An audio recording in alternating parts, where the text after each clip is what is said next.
में पासे मोंज दड़ो में बि ॻोठ मेहरापुर में बाहि लॻण सबबि 15 घर सड़ी रख थी विया। बाहि लॻण सबबि घरनि में पयल समूरो सामान सड़ी रख थी वियो। बिल्कुल नाज़रीन, अवांखे ॿुधायूं पिया मोंज दड़े जे ॻोठ मेहरापुर में बाहि लॻण सबबि 15 घर सड़ी विया आहिनि, जॾहिं त बाहि लॻण करे घरनि में पियल समूरो सामान सड़ी रख थी वियो आहे। मुतासिर खुलियल आसमान हेठि बेयारो मददगार वेठल आहिनि। मोंज दड़े जे ॻोठ मेहरापुर में बाहि लॻण सबबि 15 घर सड़ी रख थी विया आहिनि। अहम ख़बर अवांखे ॾियूं पिया मोंज दड़ो मां, जिते ॻोठ मेहरापुर में बाहि लॻण सबबि 15 घर सड़ी रख थी विया आहिनि। बाहि लॻण सबबि घरनि में पयल समूरो सामान सड़ी रख थी वियो। मुतासिर खुलियल आसमान हेठि बेयारो मददगार वेठल आहिनि। बाहि वाक़ियो पेश आयो आहे मोंज दड़ो लॻ ॻोठ मेहरापुर में बाहि लॻण सबबि 15 घर सड़ी रख थी विया। बाहि लॻण सबबि घरनि में पयल समूरो सामान सड़ी रख थी वियो, जॾहिं त मुतासिर खुलियल आसमान हेठि बेयारो मददगार वेठल आहिनि।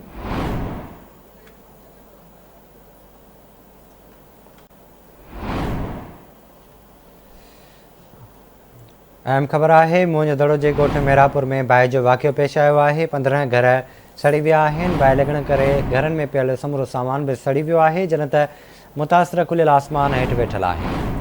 मोंज दड़ो में ॻोठ मेहरापुर में बाहि लॻण सबबि 15 घर सड़ी विया। बाहि लॻण सबबि घरनि में पयल समूरो सामान सड़ी रख थी वियो। मुतासिर खुलियल आसमान हेठि बेयारो मददगार वेठल आहिनि। मोंज दड़े जे ॻोठ मेहरापुर में बाहि वाक़ियो पेश आयो आहे।